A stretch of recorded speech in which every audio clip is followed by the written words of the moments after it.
सोचिए, अगर किसी के मन में एक ऐसी छिपी हुई शक्ति हो जो उसे कुछ भी हासिल करने में मदद कर सकती है। आज हम मानसिक अनुशासन की इसी शक्ति को एक बहुत ही दिलचस्प कहानी के जरिए समझने वाले हैं।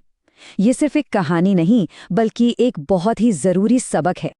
ये शब्द कबीर के पिता ने उससे कहे थे और यहीं से हमारी कहानी का असली संघर्ष शुरू होता है। यह एक ऐसी चुनौती है जिसका सामना, सच कहें तो, हम सब कभी ना कभी जरूर करते हैं, अपने बेलगाम मन को साधने की चुनौती। तो चलिए मिलते हैं कबीर से। कबीर एक बहुत होशियार लड़का है, सपने भी बड़े बड़े हैं, लेकिन उसकी एक ही बहुत बड़ी समस्या है, उसका मन। बिल्कुल एक जंगली घोड़े जैसा, जो एक सोच से दूसरी पर छलांग लगाता रहता है और कभी एक जगह टिकता ही नहीं। जब भी कबीर पढ़ने बैठता तो शुरुआत में तो इरादा एकदम पक्का होता था। किताबें खुलती और वो ध्यान लगाने की पूरी कोशिश करता, मानो किसी जंग की तैयारी कर रहा हो। पर ये इरादा ज्यादा देर टिक नहीं पाता था। कुछ ही पलों में दिमाग भटकना शुरू। अरे फोन पे कोई मैसेज आया, दोस्तों के साथ हुई बातें याद आ गई, और ये सब ख्याल उसके दिमाग पर ऐसे हावी हो जाते कि पढ़ाई तो कहीं पीछे ही छूट जाती थी। और यही हाल तब होता था जब वो कोई कहानी की किताब पढ़ने की कोशिश करता। कुछ पन्नों तक तो सब ठीक चलता, वो कहानी की दुनिया में खो जाने की पूरी कोशिश में लगा रहता। लेकिन कहानी के किरदार अपनी मंजिल तक पहुंचते, उससे पहले ही कबीर का ध्यान वीडियो गेम की दुनिया में पहुंच जाता था। उसके दिमाग की हालत कुछ ऐसी थी, जहां शुरुआत तो कई कामों की होती, पर अंत किसी का भी नहीं। कबीर की इस आदत से परेशान होकर उसके पिता उसे एक ज्ञानी गुरुजी के पास ले गए।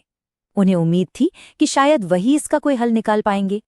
गुरुजी ने कबीर को कोई लंबा चौड़ा लेक्चर नहीं दिया, उन्होंने बस उसे एक बहुत ही अजीब सा काम सौंपा। पानी से लबालब भरा एक ग्लास पकड़ो और इस बगीचे का एक चक्कर लगा कर आओ।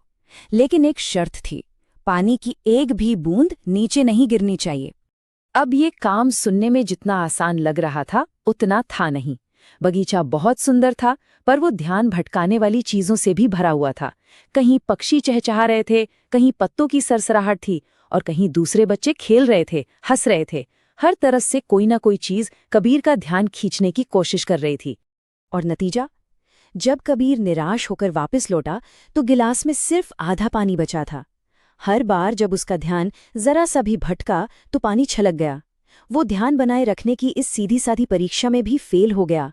तब गुरुजी ने उसे समझाया, कबीर, ये ग्लास तुम्हारा लक्ष्य है और इसके अंदर का पानी तुम्हारा ध्यान, तुम्हारी एकाग्रता है। दुनिया का शोर तुम्हें विचलित करता है और हर बार तुम्हारा ध्यान रूपी पानी छलक जाता है। ये शब्द सुनते ही कबीर की आंखों के सामने से मानो एक पर्दा सा हट गया। उसे अपनी असली समस्या समझ आ गई थी। इस गहरे सबक को समझने के बाद कबीर ने अपने मन के उस जंगली घोड़े को साधने की कठिन यात्रा शुरू की। वो जानता था कि ये आसान नहीं होने वाला, लेकिन वो पूरी तरह से तैयार था। उसने अपनी जिंदगी को बदलने के लिए कुछ ठोस नियम बनाए। पहला, रोज एक ही समय पर उठना। दूसरा, फोन का इस्तेमाल सिर्फ जरूरत पड़ने पर करना। तीसरा, एक समय में सिर्फ एक ही काम पर अपना 100% ध्यान देना। और चौथा, हर सुबह कुछ मिनटों के लिए ध्यान करके अपने मन को शांत करना।